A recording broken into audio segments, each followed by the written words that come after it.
Hello दोस्तों, आज मैं सुनाऊंगा ब्राह्मण, चोर और दानव की कहानी। एक गांव में द्रोण नाम का ब्राह्मण रहता था। वह बहुत गरीब था। न उसके पास पहनने के लिए अच्छे कपड़े थे और न ही कुछ खाने को था। ब्राह्मण जैसे तैसे भिक्षा मांगकर अपना गुजारा कर रहा था। उसकी गरीबी को देखकर एक यजमान को उस पर दया आ गई। उसने द्रोण को बैलों का एक जोड़ा दान में दे दिया।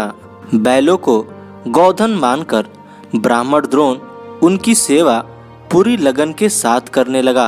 उसे बैलों से इतना प्रेम था कि वो खुद कम खाता था, लेकिन बैलों को भरपेट खिलाता था।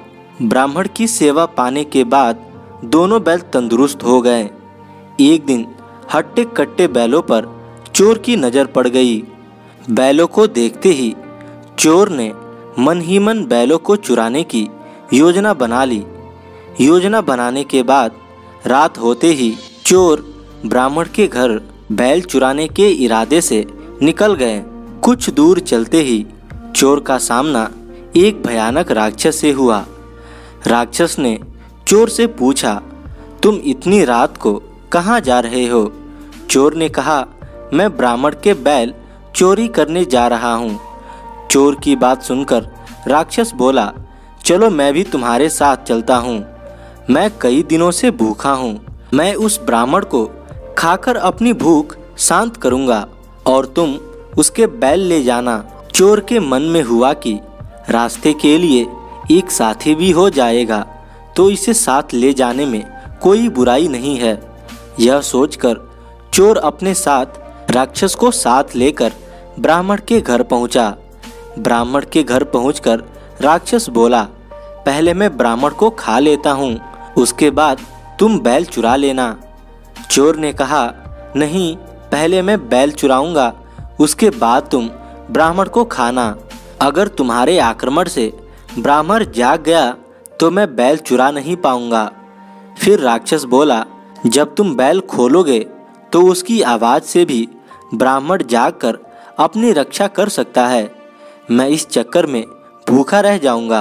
राक्षस और चोर दोनों इसी तरह बहस करते रहे।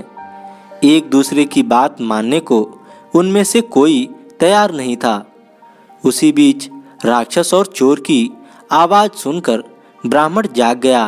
ब्राह्मण को जागा देखकर जल्दी से चोर बोला, हे ब्राह्मण, देखो यह राक्षस आपको खाने आया है, लेकिन मैंने इससे आपको बचा लिया। इसने कई बार आपको खाने की कोशिश भी की, पर मैंने ऐसा होने नहीं दिया। चोर की बात सुनकर राक्षस ने भी तुरंत कहा, नहीं ब्राह्मण, मैं आपको खाने नहीं बल्कि आपके बैलों की रक्षा करने के लिए यहाँ आया हूँ।